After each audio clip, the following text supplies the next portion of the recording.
இவன் விசரம் பெல் அடிச்சாலும் திறக்கமான தட்டுவான். டேய் இங்கே பாருங்க போய் பாருங்க யாரும் வந்து பெல் அடிக்குது கூட கூட இருக்கும் பாருங்க போய் ஞாயிற்றுக்கிழமை வந்துட்டாங்க விடிய காலத்தால.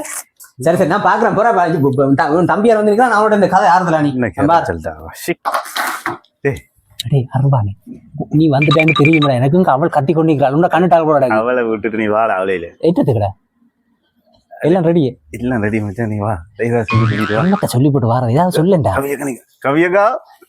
ஓ இது அப்பாக்கு 60ஆங்களையும் நான் அதான் இந்த மாலையை கட்டுறது இவனு கூட்டிட்டு போச்சு கொண்டு வந்துடுறேன் கவியகா. நான் சமாளிச்சு போட்டு வாரேன். கொப்பருக்கு கல்யாணம் 60ஆம் கல்யாணமோ?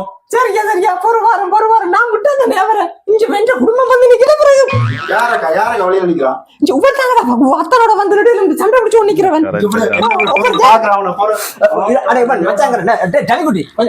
கொஞ்சம் பொறுமையா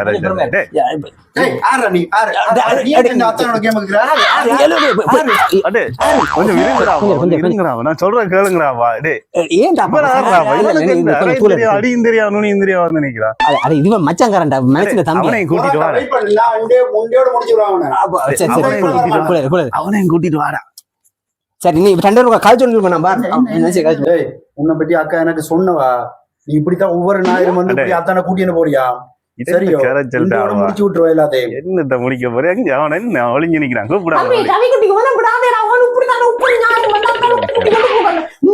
வெளியில கால் வைக்காது நீ ஒரு கை பார்த்துட்டு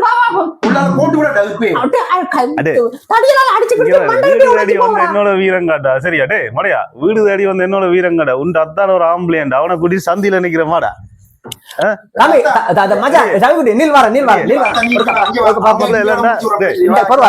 சந்தியில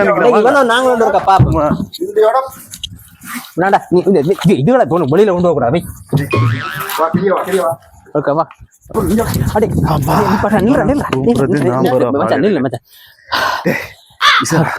உள்ள கூப்பிடுறது நான் ஒரு பாடு இருக்கல.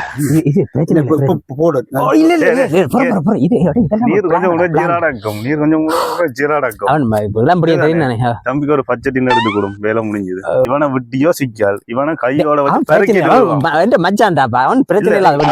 நீ வந்துட்டு எங்கட டீம் கூட பச்சை டீம் வச்சுக்கிறியோ? 10 டின் இருக்கு உனக்கு இல்லாம தருவேன். ஓகே தானே சொல்லிட்டு வரட்டும்.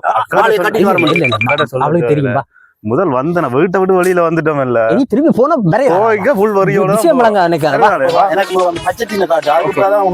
முடிச்சு போட்டு நாங்க பின்னரத்தை பாக்குறவங்க தெரியல. நாட்டு முருகன் நாங்க 3 பேரும் சேர்ந்து